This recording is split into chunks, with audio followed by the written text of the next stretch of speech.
దేశంలో ప్రభుత్వ రంగ సంస్థలను, ప్రభుత్వ ఆస్తులను ప్రైవేటీకరించడం అనేది చాలా భారీ ఎత్తున జరిగిపోతూ ఉంది. కార్పొరేటీకరణ నడుస్తున్నటువంటి కాలం మనకందరికీ తెలుసు.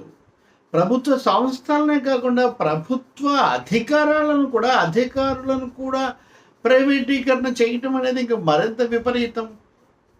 ఐఏఎస్లు అంటే ప్రభుత్వ వ్యవస్థలో కేంద్ర రాష్ట్రాల్లో అధినేతల తర్వాత స్థానంలో వాళ్ళు ఉంటారు. చాలా కీలకమైన విధానాలు, వాటి అమలు, దాదాపు ప్రభుత్వం యొక్క కదలిక, నిర్వహణ, నియంత్రణ మొత్తం వీళ్ళ చేతుల్లో ఉంటుంది కదా. ఇటువంటి ఐఏఎస్ల స్థానంలో ప్రైవేటు వాళ్ళని తీసుకోవటం, లాటరల్ ఎంట్రీ అంటున్నారు. అంటే నేరుగా ప్రవేశం అన్నమాట ఇది.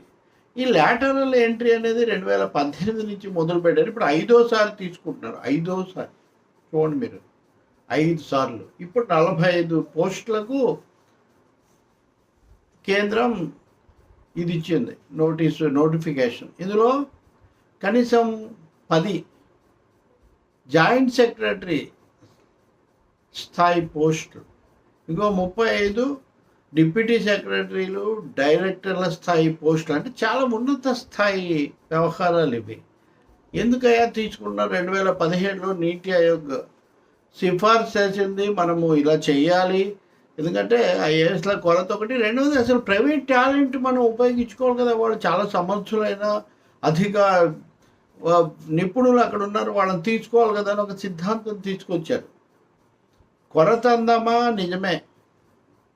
1400 మందికి పైగా ఐఏఎస్ల అవసరం కేంద్రానికి ఉంటే ఇప్పుడు 442 మంది మాత్రమే ఉన్నారు. అంటే 1000 మంది కొరత ఉంది. ఇంకా రాష్ట్రాల ఒత్తిడి దానికి అంతు లేదు, అది ఇంకా మరింత ఎక్కువగా ఉంది. రాష్ట్రాల అవసరాలు అందుకోలేకపోవడాలు ఇవన్నీ. కానీ దీనికి పరిష్కారం ఏంటండి?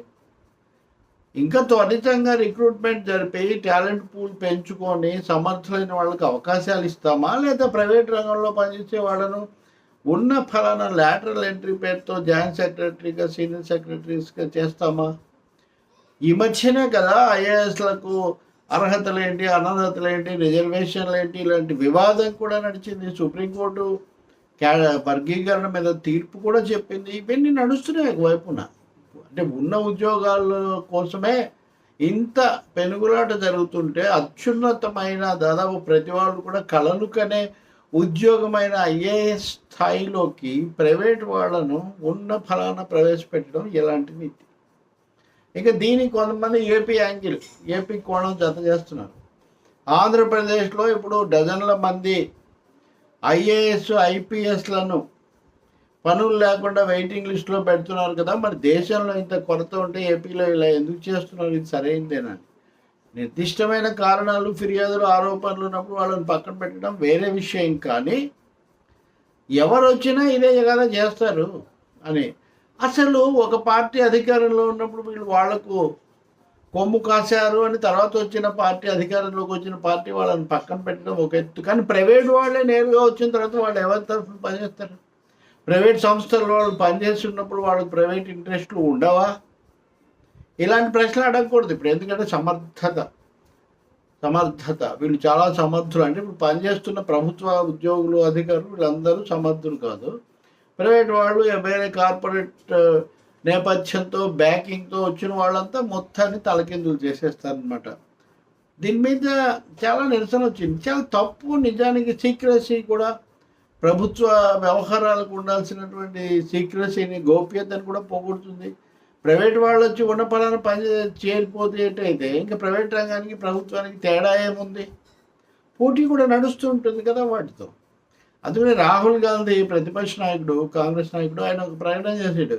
ఈ ప్రభుత్వం ఐఏఎస్లను, ప్రైవేట్ ఐఏఎస్లను తయారు చేస్తుంది, ప్రైవేట్ ఐఏఎస్లకు అవకాశం ఇస్తుంది. మీరు రిక్రూట్మెంట్ పెంచి మరింత మందిని తీసుకునే బదులు ఈ విధంగా మీకు నచ్చిన ప్రైవేట్ వాళ్ళని తీసుకుంటే ఏం జరుగుతుందని చెప్పి ఆయన ఛాలెంజ్ చేశాడు. అలాగే బీహార్ మాజీ ఉప ముఖ్యమంత్రి, ఆర్జేడీ నాయకుడు తేజస్వి యాదవ్ కూడా దీని మీద తీవ్రమైన వ్యాఖ్యలు చేశారు. ఇదివరకే వామపక్షాలు, కార్మిక సంఘాలు కూడా ఈ పద్ధతి సరైనది కాదు.